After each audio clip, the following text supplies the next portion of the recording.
NVIDIA just announced RTX 40 series. The 4090 will be available in October 12, although no release date was given for the 4080. Here it is, the new NVIDIA RTX 4000 series. It's built on a TSMC 4N process, which is much denser in terms of transistor count compared to RTX 3000 series. 76 billion transistors here compared to previous General Ampere.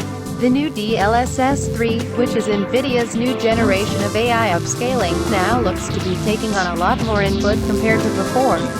To better predict and upscale new frames, and at least according to this slide, there looks to be a pretty big performance improvement now.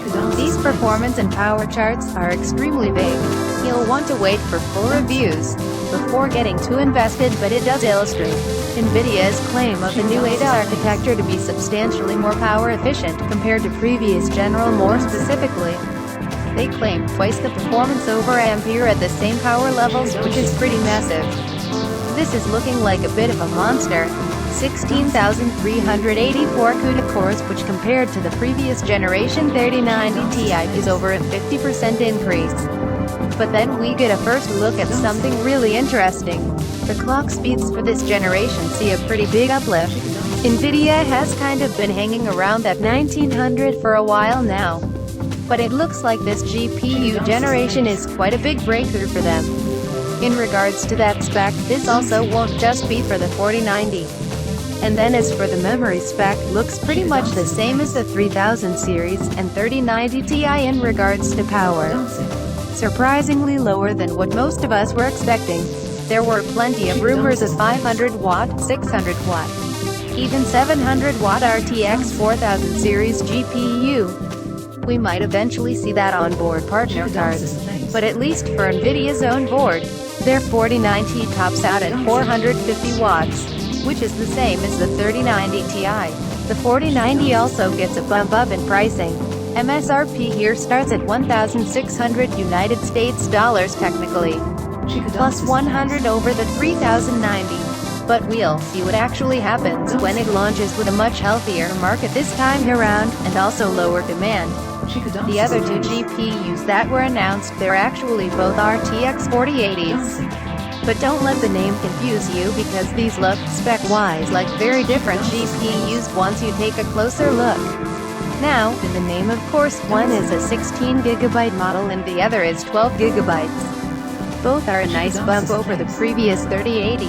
The 16GB 4080 has over 25% more CUDA cores than the 12GB model, which honestly is just super confusing and absurd. That's more than enough of a difference to call these cards completely different things, or at least name the 16GB model as a 4080 Ti instead, just to not confuse people.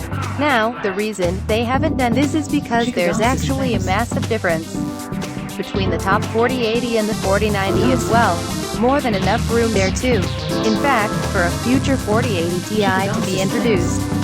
Now, unfortunately, the 4080, both of them actually get a pretty big price increase over the 3080. Of course, it's not exactly a fair comparison, because the 3080 was for the most part over its own MSRP. But at least for now, the interesting discussion will be the 12GB 4080 versus the 16GB model. So looking at the two 4080s here, there indeed looks like a significant performance margin between them.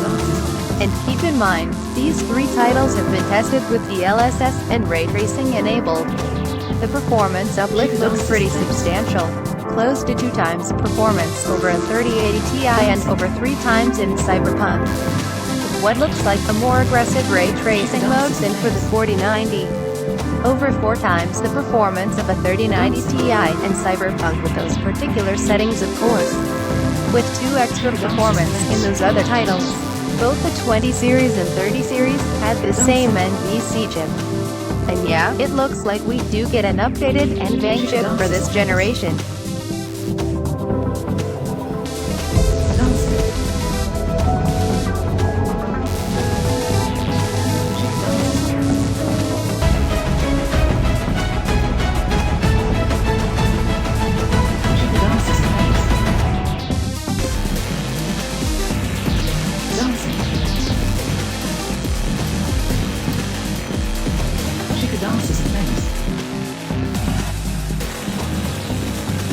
announcement.